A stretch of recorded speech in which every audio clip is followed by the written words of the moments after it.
trade Gordon Hayward or Kyrie Irving? Hayward.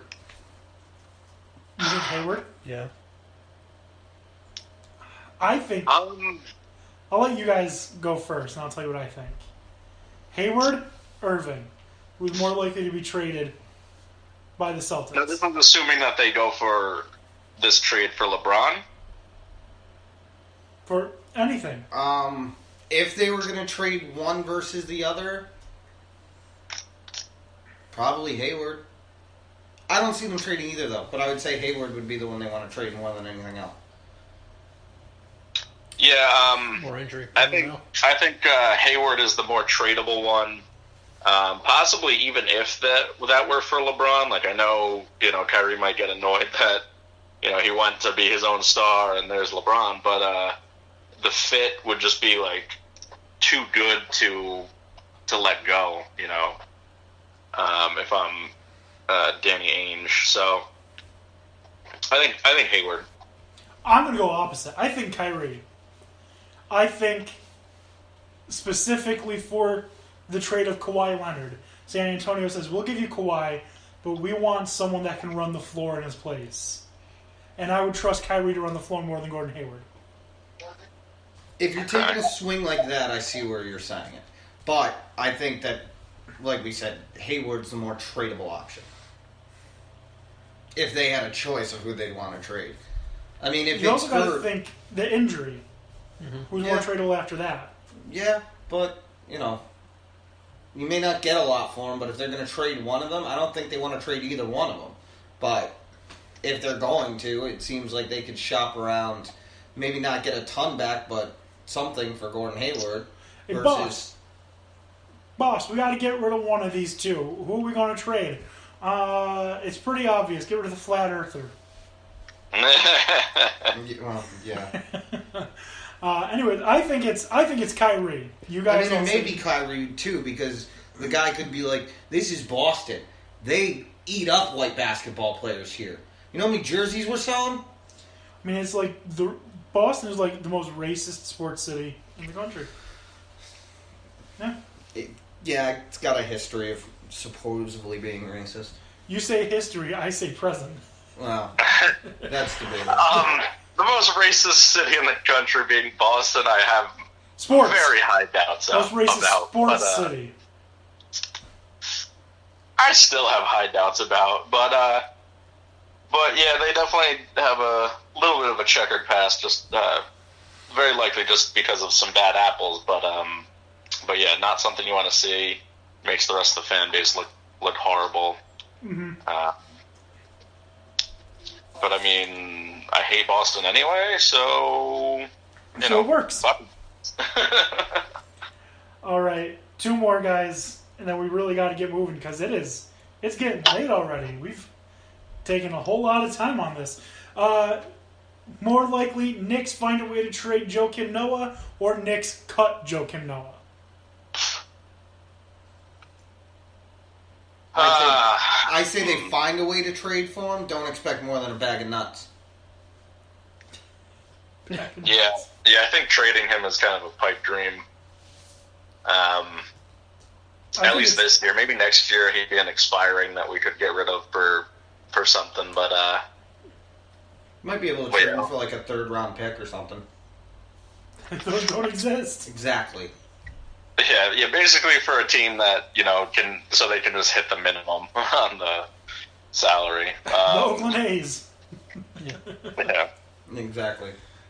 I think it's cut. I think more likely they cut him than find a way to trade him. I mean, it's definitely a real possibility.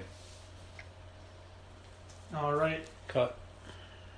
And the last one here, which is more likely, the Chargers, A, trade for Rob Gronkowski, or B, bring back Antonio Gates? Bring back Antonio Gates. They're cheap as shit. They're never going to go out and try and get Gronk. That's impossible. No. Trick question. There you go. No way. No way. I think they bring back Antonio Gates. What do you guys think? Dan O'Shea and Dan Beebe. Safe bets. Antonio Gates. Yeah, I'm ready with Gates. All right. That was going to be like Philip Rivers or something, but never mind. that was fun, guys. That's it for. We got to come up with a good name for that because it deserves better than just "What's More Likely" title. Yeah. But speaking of titles, I think the best title to have is Most Valuable. Oh, Christ. And in order to be an MVP, you have to be your own biggest advocate. Baker Mayfield is just that. Baker Mayfield met Fox Sports' own resident douchebag Colin Cowpie and defended himself against criticisms that he isn't a good teammate. Cowherd showed a clip of Oklahoma scoring a touchdown and Baker walking away from his team, to which Mayfield said, "I feel like you're going for the fact that I'm not a team guy, that I'm selfish. Is that what you're shooting for here, or what?"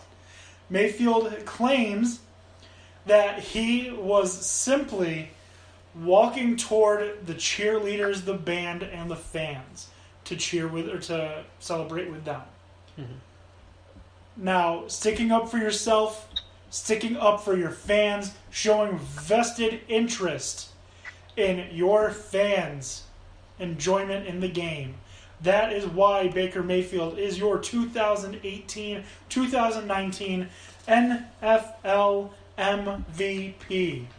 Now, Tony. This one I do agree with you on. This yeah, I actually really like Mayfield's response to Colin Cowpie. You like that? Colin Cowpie? Oh, Cowturd is a better... damn it. It even rhymes. I messed up. Can I go back, Colin Cowturd? Colin Cowturd, love it. Yeah, that's his new name. I'm creating his Twitter right now. Do it. Yeah, right. Make a Twitter of that, and then just like I'm going to say the most outlandish things in mock sports. Him. Yeah, I'm just going to say outlandish things about sports using it. Do it. Seriously, if you don't do that... Oh, I will. I'm going to be disappointed. Oh, I will. You can make multiple Twitter accounts. I'm well aware. Perfect. So, Tony, it's come to my attention that there may or may not be a specific family that you really want to go off on right now. We actually brought them up earlier today. And it's the Ball family. And not necessarily the entire family, specifically LeVar. Listen, if you want to be a businessman, that's fine. If you want to have these ideas like a developmental league that actually kind of makes sense, which wasn't really your original idea, it was actually already being talked about by Ice Cube and a couple of other people before you, so basically you just jack somebody else's shit, you massive liar. But I can't stand this moron getting on TV every time he gets an opportunity to and saying the most ridiculous crap that I've ever heard a human say in his entire life. First of all, it's obnoxious that you thought you could beat Jordan. It's obnoxious that you even think that you're an athlete, if that's what you want to call those stats. And then you have the nerve to... Like, he's drinking a fucking bottle of water that is the Big Baller Brand logo on there, and he just randomly in there in his interview with Shannon Sharp and, what's that asshole? Skip Bayless. They're in an interview, and he just brings up, he's like, I'm about getting that water. What are you talking about, dude? You just put a label on a bottle. People have been selling water forever. Go look up Poland Springs, you douche. Like, I can't stand the things that come out of his mouth. Like, he's on the show specifically to talk to them about the potential of LiAngelo Ball on there. I watched the entire interview. LiAngelo said 6 words. 6. 6. And he's sitting here and talking about, I'm going to get my kids together because I'm going to buy a team in the NBA. You know what the B's stand for? Billions, billions, billions. I would be surprised if you don't have maybe a couple million off of an obnoxious deal that you've had. Not to mention, I don't know how much those shoes are costing you to make because you can't seem to get them out in time. So obviously you don't really know how businesses are supposed to be run. The only one of the balls that I can even stand is Lonzo because he shuts the hell up. LiAngelo's too busy going and getting arrested in China, going back home, saying he's leaving UCLA, which, like you said earlier, 4 years he might have actually been good enough to be drafted or at least signed after the draft, rather than right now he might as well be untouchable. Trump's more likable in NBA teams than LiAngelo right now, and that's impossible. But LeVar needs to shut the hell up about his kids, and if he knew what was good for him, what really drives me nuts is the fact that you have now made yourself into trying to get fame off of leeching off of your kids, which I have a huge problem with any parent who tries to do that. I have a huge problem with parents who get too upset at Little League games.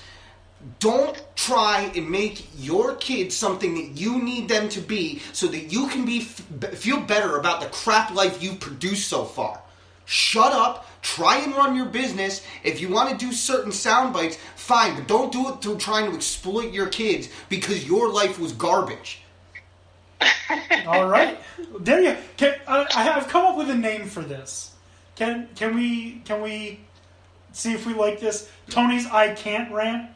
Yeah, Perfect. that's fine, because it's a lot of times I can't deal with the fact that, look, the other thing I want to make a point is this man needs to know that he is the male version of a Kardashian, but he did less to get there. At least Kim Kardashian put in work in a movie. You literally let your kids do all the work for you. I heard, The most talented thing about him is his sperm. Tony. I heard that was actually Kim Kardashian's comeback. Oh. wait, no, it was just something on her back. Okay, never mind. Yeah, I understand how you could be misinterpreted, but again, at least she worked for that to happen. This guy just squirted him out of himself, and that's been the most successful thing about him in his entire life. That's great.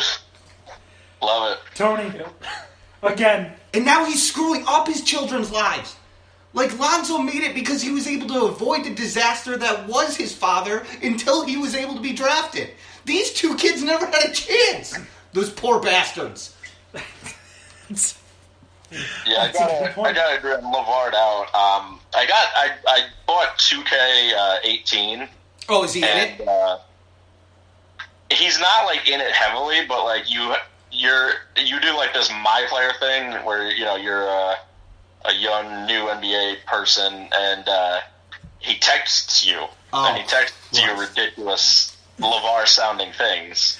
So like it was kind of funny, but I'm also just like really, this guy's even on 2K? Like. And the sad thing is, this interview happened about a month ago, but I just caught wind of it through an article of like 2 days ago. And the main reason is, I hate him so much that I try and avoid watching him on any platform because I feel that's empowering his nonsense. And I refuse to Google him because I don't want his name getting clicked by my computer. I don't even want him to have that click. And that is Tony's I can't rant of the week. All right. Christ. All right.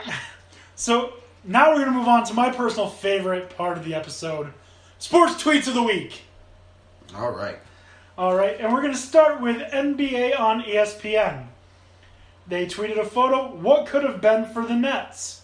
The all-Nets traded away team. Draft picks traded away by Brooklyn. Starting point guard Damian Lillard. Starting shooting guard Colin Sexton. Starting small forward Jaylen Brown. Starting power forward Kyle Kuzma. Starting center Draymond Green. Those are all picks that they traded away. That went positionally and like ouch, your soul in the same order. That went like point guard, shooting guard, like ouch, but like not that crazy. And then like after that, it just got worse and worse and worse. Right? Right? Isn't that? That's great. That sums up a Nets fan existence right there. Exactly. That's Jets-Mets level. Yeah. Nets, Jets, Mets. If your team is in New York and ends in Ets, they're dysfunctional. How dare you? Well, That's just how it is. I mean, in fairness, the best advice I can give to any of those fans of those teams is curb your enthusiasm, because this may not be as good as you think. All right. Until results are shown, don't get too excited. It's like the way that most Mets fans now or Bills fans take it. Oh, they start off the season good to be